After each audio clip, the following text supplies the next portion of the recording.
Rangpur regional অফিসের বার্ষিক বনভোজন। আমরা সবাই মিলে ভিন্ন জগৎ পিকনিক করতে এসেছি। এখানে এসে একটা গুহার কথা শুনলাম, তাই আমরা সবাই 20 টাকা দিয়ে সেই গুহার টিকিট কিনেছি এবং সেই গুহার দিকে আমরা আগাচ্ছি। আমরা আস্তে আস্তে গুহার ভিতরে প্রবেশ করতেছি। এই গুহার ভিতরে বাংলার প্রাচীন ঐতিহ্যগুলোকে, গ্রামীণ ঐতিহ্যগুলোকে সুন্দর মতো তুলে ধরা হয়েছে। চলেন আমরা দেখি। এই তো দেখা যাচ্ছে এক কুমারকে দেখা যাচ্ছে মাটি দিয়ে জিনিস তৈরি করতেছে এবং তার পাশে তার সহধর্মিণী তাকে সাহায্য করতেছে।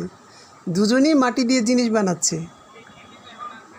আরে ঢেকি, এই ঢেকি তো এখন আর নাই। ঢেকিতে একজন পাট দিচ্ছে, আরেকজন চাল উঠাচ্ছে, ভাঙা চালের গুঁড়া উঠাচ্ছে।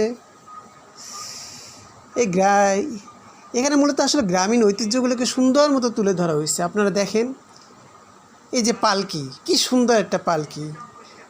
আরে জামাই বউ, এই জিনিসগুলো আসলে দেখাই যায় না।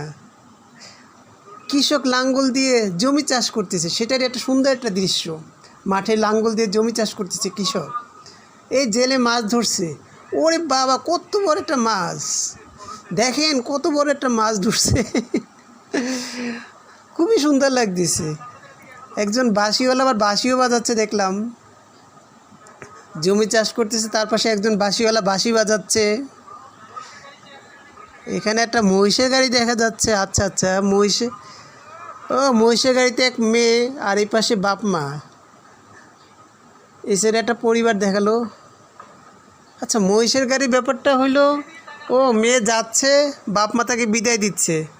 একটা অন্যরকম একটা হৃদয় বিদারক ঘটনা। মা তো পড়েই যাচ্ছে যেভাবে বিদায় দিচ্ছে আর কি। আসলে একটা কষ্টের মুহূর্ত। হয়তো বাপ মা দুইজনই সবাই আগায় দিতে আসে, মা তো একেবারে পড়েই যাচ্ছে।